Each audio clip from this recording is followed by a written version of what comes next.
I'm going to talk about what I think is the best Arnold Schwarzenegger film.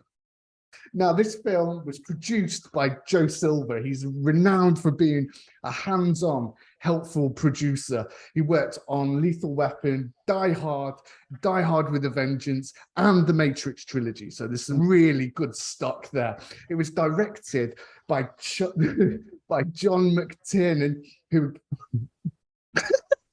I'm so excited about this film.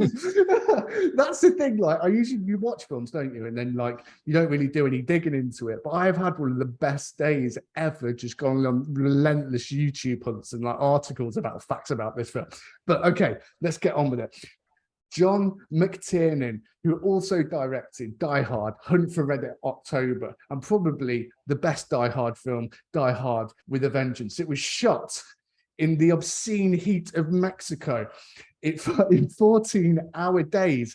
This film also had 2 future state governors, and it was written by John and Jim Thomas. It was originally called The Hunter. They didn't even have an agent, first-time writers, and they slipped it under the door of a Fox executive. It had an older cast that smoked, drank on the job, and fuck like a Tyrannosaurus. It also has the most epic handshake in the history of film, and it's possibly the most quotable film ever. Of course, if you haven't got it by now, this is the film where Arnold Schwarzenegger plays Dutch. It is 1987's Predator. Now, good choice. When I was going through the films and that, I was trying to find like maybe a bit of an edgy choice, like maybe a Bud Blunder. I was thinking of maybe something like Commando, because it was like one of the first like action sort of trademark films, or maybe like a True Lies. But the fact of the matter is, the best films are the best films for a reason. And I think as well, this was just brilliantly and effectively paced, despite only being 107 minutes, and there was nothing wasted. The capture and release of the quiet scenes, the head-to-head conversation, and the eased it switch gears. It was genuinely one of Arnold's best performances, a rational and contemplative man out of his depth. It was a fairly traditional action film in the first act, but then the second act changes gears and it turns into a survival horror, a fractured group having to work together to overcome the odds against an unknown assailant in a race against time. This has everything. The story is underrated, it's well constructed, and it's a consistent and believable story. At no point do you think, if that, then why not this? Or why didn't they just?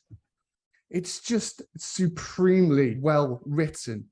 And if that wasn't enough, the final act reversal was so clever.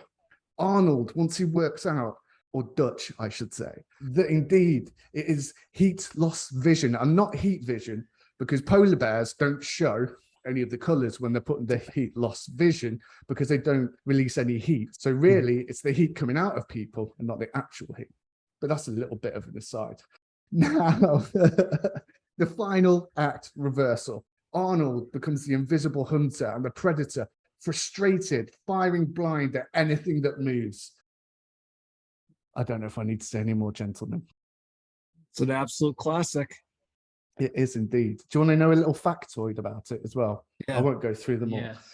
The original Predator was actually the Hollywood big budget debut of one Jean-Claude Van Damme. He was put, no way.